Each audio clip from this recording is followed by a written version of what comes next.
The oracle that the prophet Habakkuk saw. O Lord, how long shall I cry for help and you will not listen? Or cry to you violence and you will not save? Why do you make me see wrongdoing and look at trouble? Destruction and violence are before me, strife and contention arise. So the law becomes slack and justice never prevails. The wicked surround the righteous, therefore judgment comes forth perverted. Look at the nations and see. Be astonished, be astounded, for a work is being done in your days that you would not believe if you were told. For I am rousing the Chaldeans, that fierce and impetuous nation who marched through the breadth of the earth to seize dwellings not their own. Dread and fearsome are they. Their justice and dignity proceed from themselves. Their horses are swifter than leopards, more menacing than wolves at dusk. Their horses charge. Their horsemen come from far away. They fly like an eagle, swift to devour. They all come for violence, with faces pressing forward. They gather captives like sand. At kings they scoff, and of rulers they make sport. They laugh at every fortress and heap up earth to take it. But then they sweep by like the wind. They transgress and become guilty. Their own might is their God. Are you not from of old, O Lord, my God, my Holy One? You shall not die. O Lord, you have marked them for judgment, and you, O Rock, have established them for punishment. Your eyes are too pure to behold evil, and you cannot look on wrongdoing. Why do you look on the treacherous and are silent when the wicked swallow those more righteous than they? You have made people like the fish of the sea, like crawling things that have no ruler. The enemy brings all of them up with a hook. He drags them out with his net. He gathers them in his sign, so he rejoices and exults. Therefore he sacrifices to his net and makes offerings to his sign. And for them, but his portion is lavish and his food is rich. Is he then to keep on emptying his net and destroying nations without mercy? I will stand at my watchpost and station myself on the rampart. I will keep watch to see what he will say to me and what he will answer concerning my complaint. Then the Lord answered me and said, Write the vision, make it plain on tablets, so that a runner may read it. For there is still a vision for the appointed time. It speaks of the end and does not lie.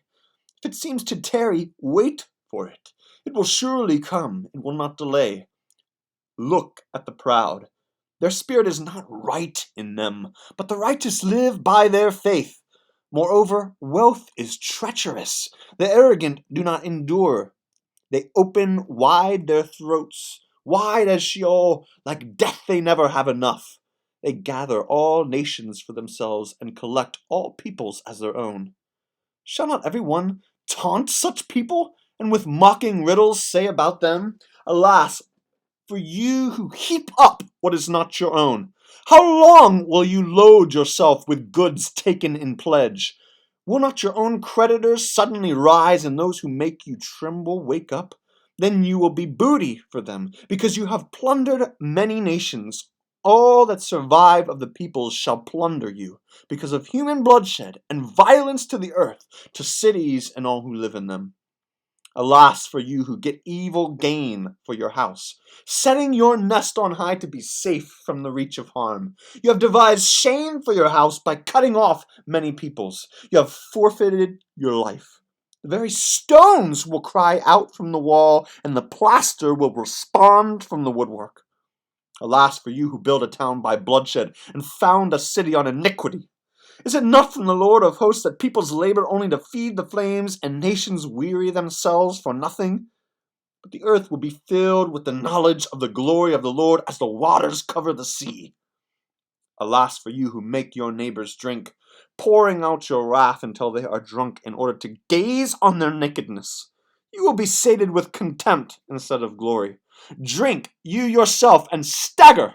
The cup in the Lord's right hand will come around to you, and shame will come upon your glory.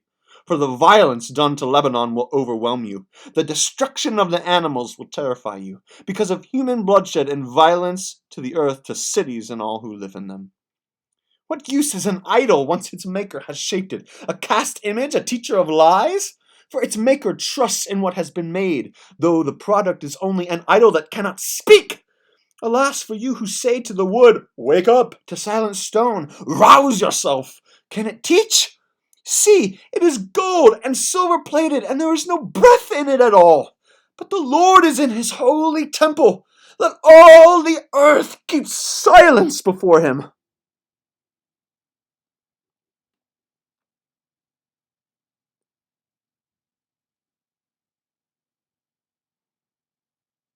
O Lord, I have heard of your renown, and I stand in awe, O Lord, of your work.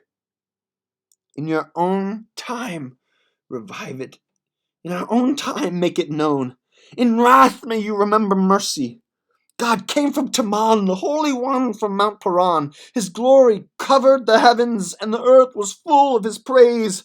The brightness was like the sun. Rays came forth from his hand, where his power lay hidden. Before him went pestilence, and plague followed close behind. He stopped and shook the earth. He looked and made the nations tremble. The eternal mountains were shattered. Along his ancient pathways the everlasting hills sank low. I saw the tents of Cushan under affliction. The tent curtains of the land of Midian trembled. Was your wrath against the rivers, O Lord?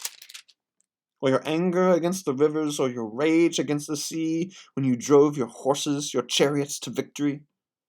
You brandished your naked bow. Sated were the arrows at your command. You split the earth with rivers. The mountains saw you and writhed. A torrent of water swept by. The deep gave forth its voice. The sun raised high its hands. The moon stood still in its exalted place. At the light of your arrows speeding by, at the gleam of your flashing spear.